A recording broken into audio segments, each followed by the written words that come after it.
Magandang araw. Ako nga pala si Felicity Janine Q. Navarro mula sa 11 ABM. Ngayon ay pag-uusapan natin kung gaano kahalaga ang pag-aaral. Ang edukasyon ay isang napakahalagang bahagi ng aking buhay sapagkat ito ang pundasyon ng aking kaalaman, kasanayan at kahusayan sa iba't ibang larangan. Sa pamamagitan ng edukasyon, natututo ako ng mga bagong kasanayan at kaalaman na magagamit ko sa pagharap sa mga hamon at pagkakataon sa buhay. Ang pag-aaral ay hindi lamang simpleng pagkuha ng impormasyon, ito rin ay proseso ng pag-unlad at pagpapalawak ng aking pag-unawa sa mundo.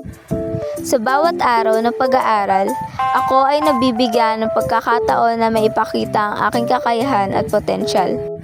Ang pag-aaral ay hindi lamang tungkol sa mga aklat at guro.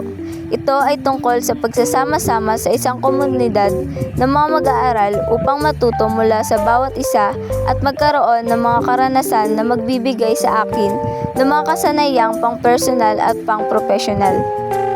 Ako ay nag-aaral hindi lamang upang magtagumpay sa aking karera, kundi pati na rin upang maging isang produktibong kasapi ng lipunan at magkaroon ng positibong epekto sa mundo sa pamamagitan ng aking mga kontribusyon at advokasya.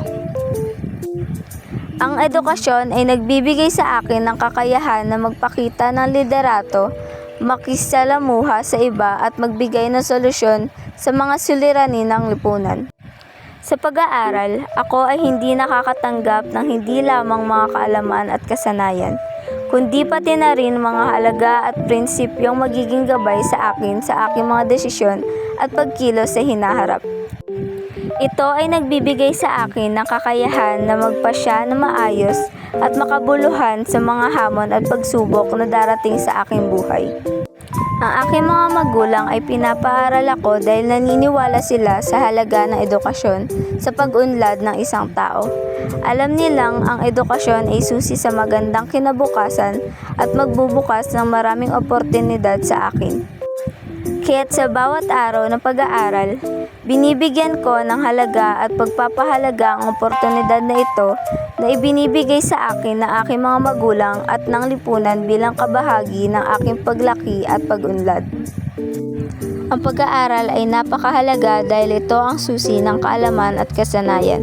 Ito rin ang nagbubukas sa mga pintuan ng oportunidad sa trabaho at personal na pag-unlad.